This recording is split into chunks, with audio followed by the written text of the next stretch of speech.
cho nó sẽ hồ vừa việc giúp số chỉ sinh tài vừa bảo dung sen vừa chiếu rằng thì vừa bảo dung mình yếm dung bén cung 360 yếm chiếu đi từ tông tìm hiểu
rồi mà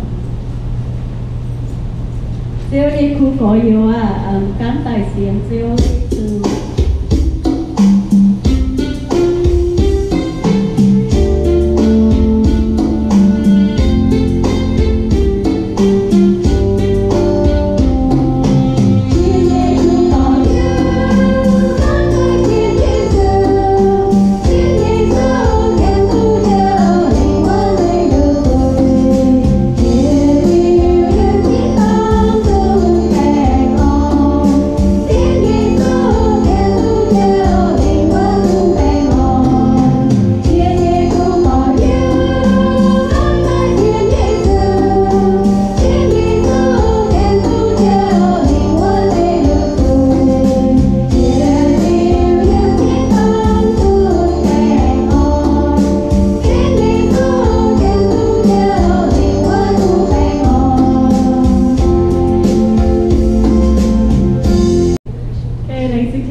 cả Hà Lai du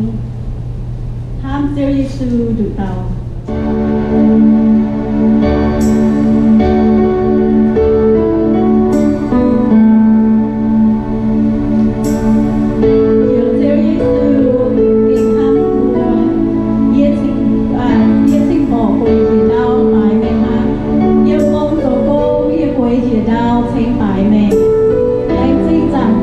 Hãy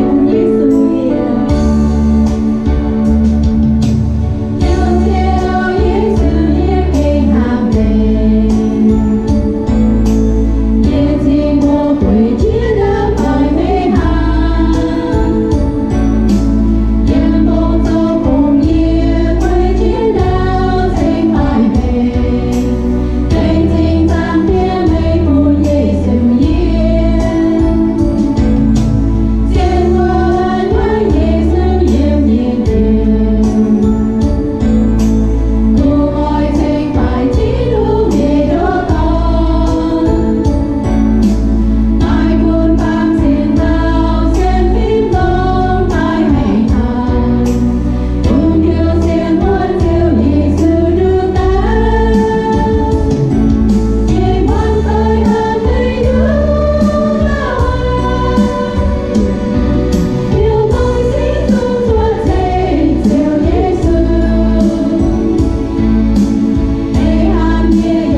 họ bố bảo như họ tỏ con bố con khảo giờ liều yếm nhé là dễ ọ khảo giờ liều nhé là dễ bố mày cái số sẽ yếm Isaiah và Isaiah số như sửa sang tập phàm yếm mà lo tập phải yếm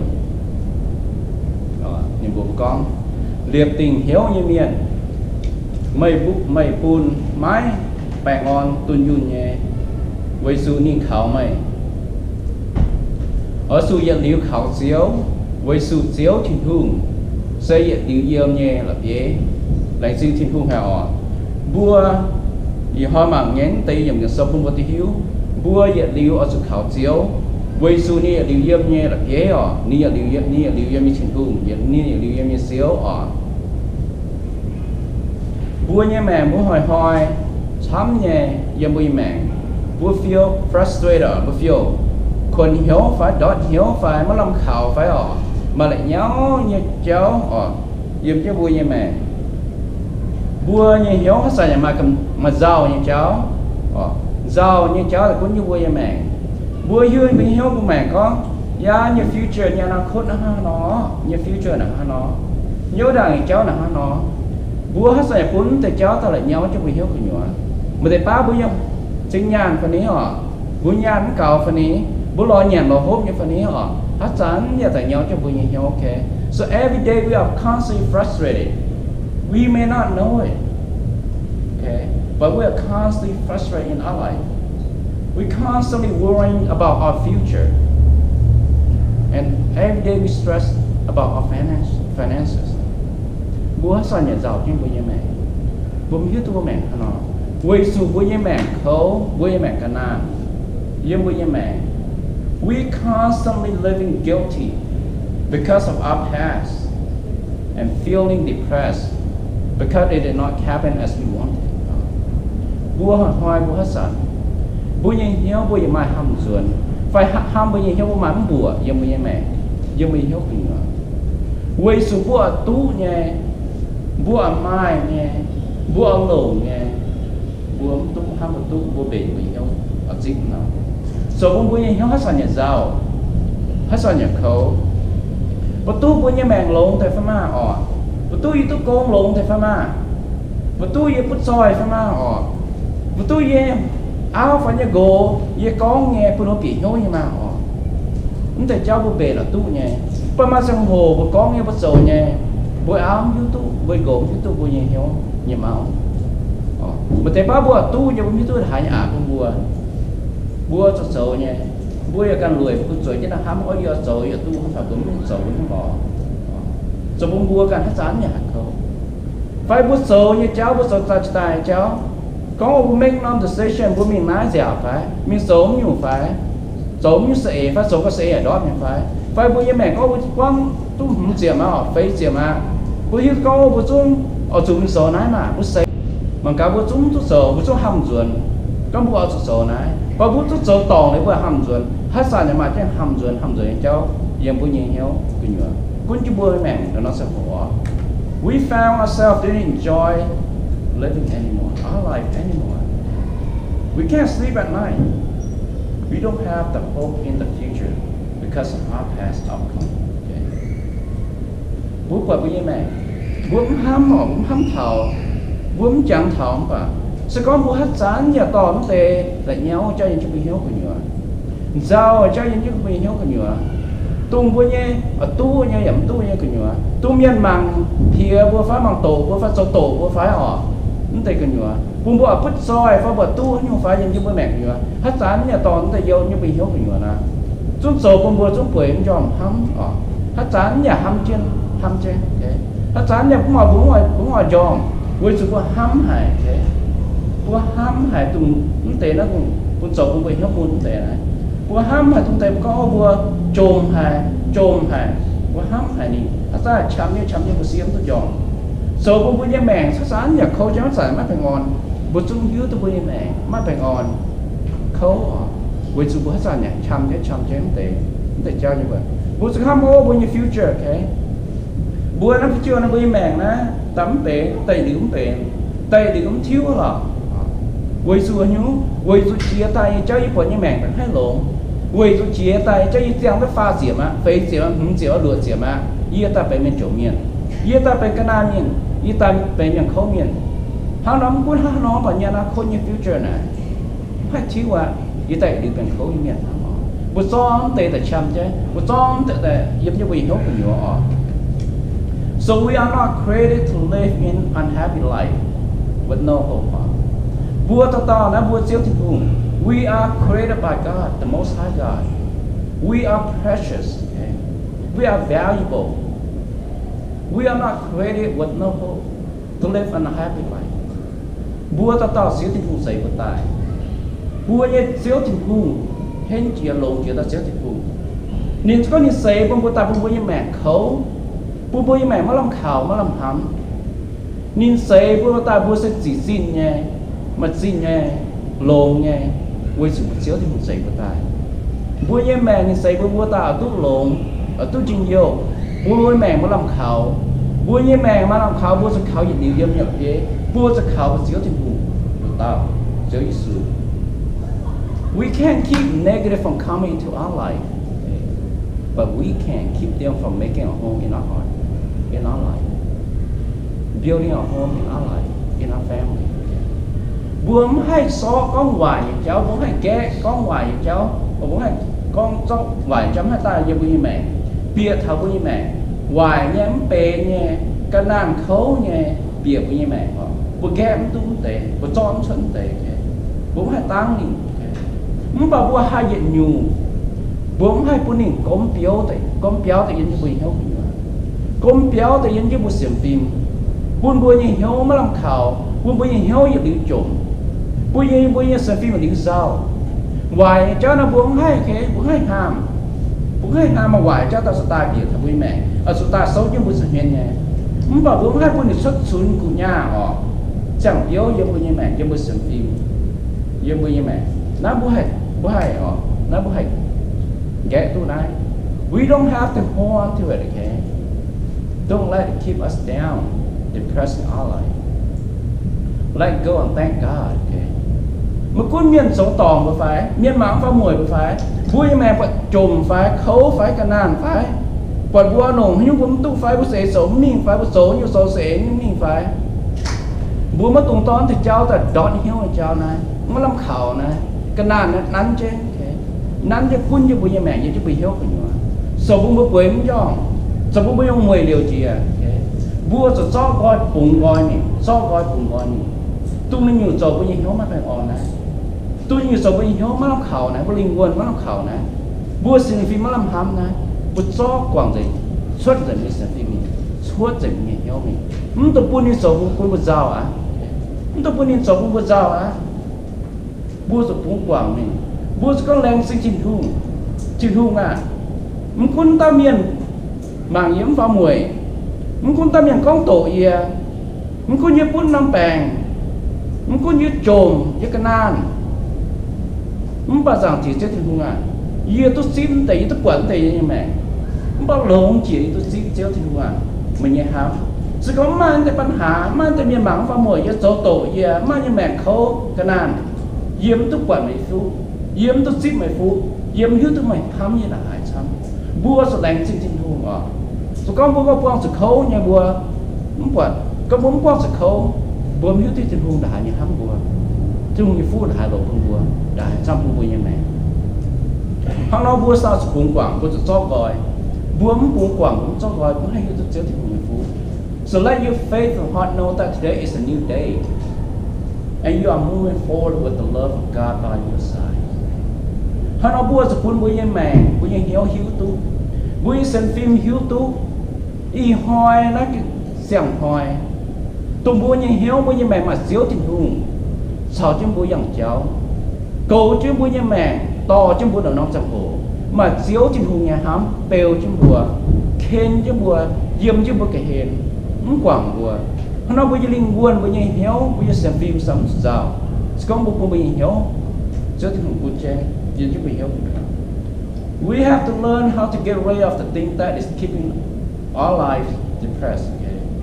Bùa sự khổ, sự hiếu,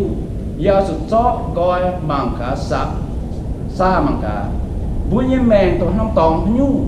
tôi cho bùa như mẹ, giàu này, cho bùa như 10 điều gì này, มันก็ให้ยัวป่าบนซอกดอยมันก็ต้องปูนแต่ปูนถับบัว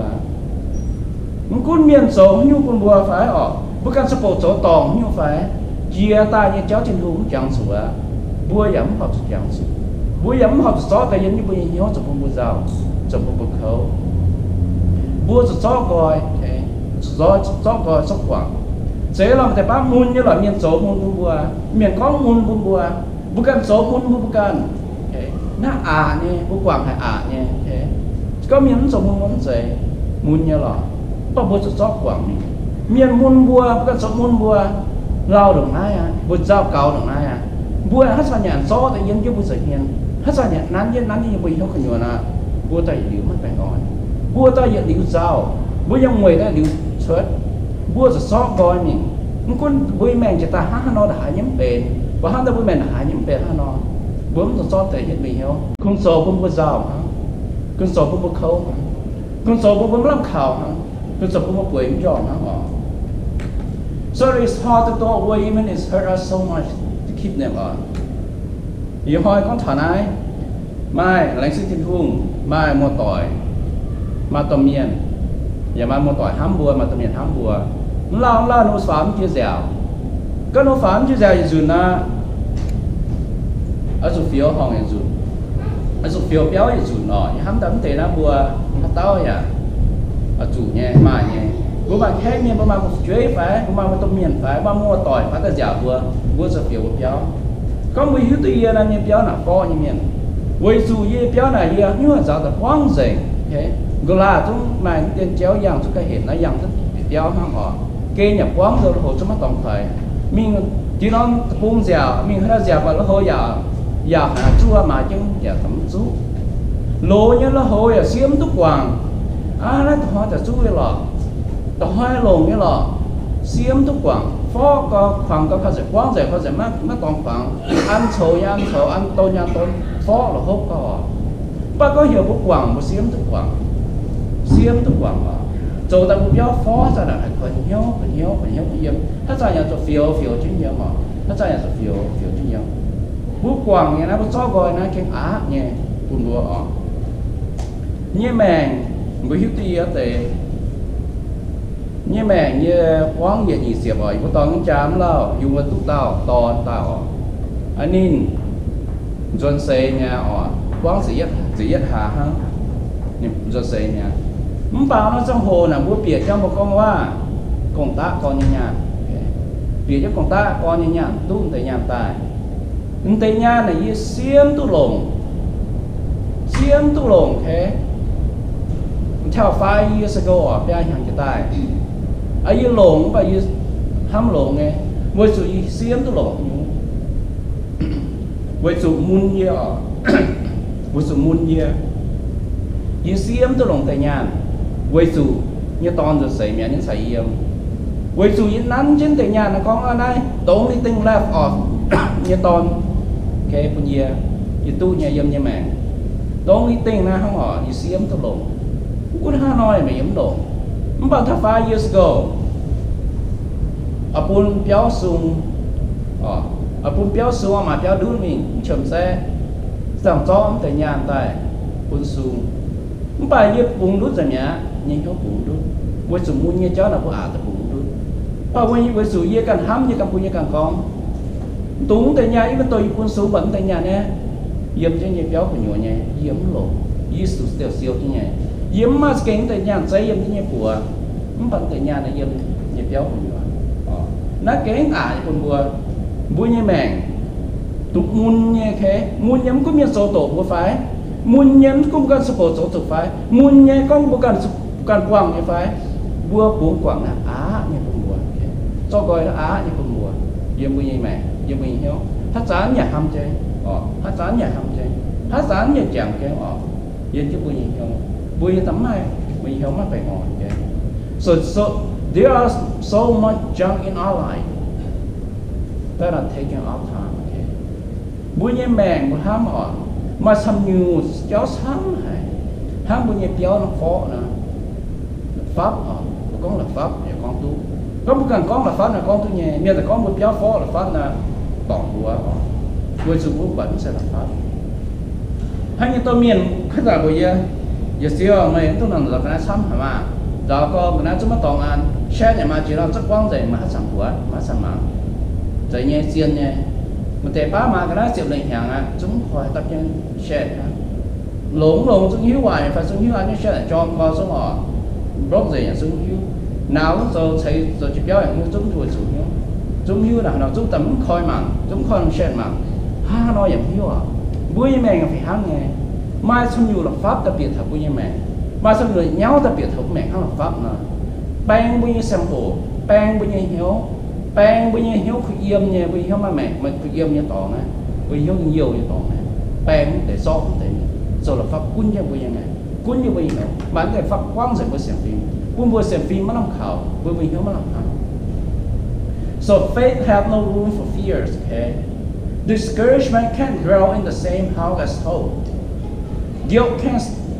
Guilt can't stay where forgiveness is flying high. Faith have no room for fears. Okay?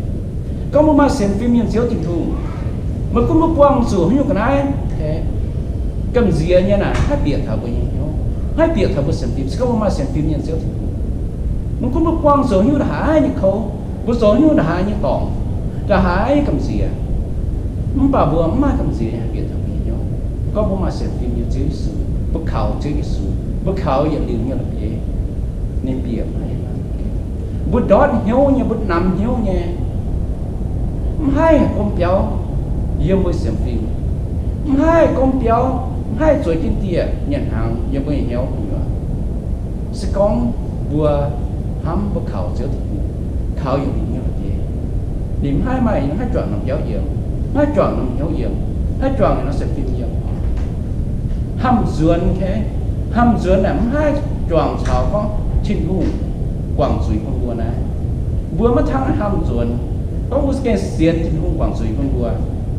yếm với như mẹ con một số tỏng như bà sắp bồ pháp bà phải hành phải họ sa tán á cái sa tán như cha hỗ chìa mà có hiểu cái này cũng bẻ nó nên tỏ hành ta đứa với như hiểu hành ta uy với như xem phim con vua hai mình tỏng hay số tỏng muốn bảo vì cái con chiếu thiên hùng mà trong hồ vua hát tòng và chiếu thiên hùng quảng vua chiếu thiên hùng quảng vua xong tốt thì quảng vua con vua mà xiên ná thiên hùng quảng vua là vua nhé hầm ruột nhé vua cũng sẽ mang cái hầm ruột như vui mẹ với sự thiên hùng cũng chẳng thảo với số tòng thì cháu. So you are created by the Most High God. You are His beloved. Mày xây thiên hùng xây tài như nhiên tung được tao thì tung được tao chiếu tung Giêsu tại dân sự trả ta chiếu tung nên tài nên năng tài nên hình chỉ tài sang ta chiếu nên xây mà tài nên cái mày cái bé đi được tao hăm chìa có những hăm mày nín quảng những trình tòng sai nên tao gì lắm bằng kênh ở chủ bù miền do tổ mảng kia ở chủ bù miền do tinh là tinh nên do sang ta chốt nên ở chủ xuất xây là dân ma lan cả nhúa quay chứ mà cho chuối tòng có những hăm mày nín chìa này nín chìa ta lo mày nín chìa ta hiểu một duyên sao nín duyên thì tao mình có một sẹo béo bền sẹo tòng của mày nín của mày linh quần đúng việc đi của sẹo mày sẽ có những hăm mày nín cho mình xíu thì so all the junk in our life have nothing better to do but to color our life. Okay? So như hoài như cháu như bền nha như đót hiếu như nằm nha nếu vua như phân xì nếu vua như máu nếu vua như hám nếu vua ở tu nha nếu vua xíu lùn với như mẹ ở xíu lùn với như hiếu ở xíu lùn với xem phim buôn bua hát sán nha bộ người ở liệu thiên đạo buôn bua hát sán nha nó làm khảo nó sẽ nỉ chá nó sẽ nỉ phân xì nó tao hoàng ốm nó sao tàn như phân xì ní hoài như nên tóc hoài cháu diêm với như mẹ nếu sản xuất thì cháu đọc là pháp tự ăn với bố mẹ xuất cái nhỏ béo là béo cái bùi nhau cũng muốn sống mảng hay mảng quật mảng thô bóng thô như bùi mẹ nhắc cái bùi nhau sống bùi được khâu so it takes so much of our time and energy to go on to it okay bùa ham bằng cáo tung số cũng bùa muốn nhớ tệ okay tung miên số cũng bùa muốn nhớ tệ tung bùa sắp bột số tòng nhớ tệ tung bùa ham bùa nhẹ mèn hay lộn tệ tung bùa ham bùa yêu hoang hay hòm tệ okay tung bùa tệ này hát chán nhiều những cái bùi hiếu trong bùi chỉ chia thì nhiều mà trong bùi chỉ chia thì nhiều bùi alom lủng nhiều mà bùi alom lủng nhiều này bùi mang cả bùi nồng chá là hay sao không mang cả bùi nồng và energy là hay sao nhiều bùi như mẹ hát sao nhạc bong cái thì cháu trong bùi khâu cỏ bùi sống là nổi it takes so much of our time and energy cái nồng của bùi chá bùi sống mà làm sao bùi sáng nhiều to để cháu là tham gia năm như bùi mẹ nó chán nhiều to cho bùi chá trong bùi màu cái gì trong bùi làm khám thì họ so you hurt us once so don't hold on to them unlike it keeping hurting our life and our enemies so nó bùi sống bùi nhà bùi mẹ thật khâu nhà nó bùi mẹ thật khâu chứ mình có đạt bùi như sản phiên là mất làm khảo trong bùi sản phiên mất làm khảo bùi không mất phải ngon bùi nó bùi nó bùi không mất phải ngon nè tôi chọn bùi không mất làm khảo nó bùi một bùi như mẹ có bùi mẹ thì không dậy bùi ta bùi mẹ lúc chịu điệu lúc lộn bùi mẹ này bùi nó bùi là bùi mẹ bùi sẽ cùng gọi xót gọi so it's time to get rid of it. It is time to throw it in the fire. Nó tháo bút xem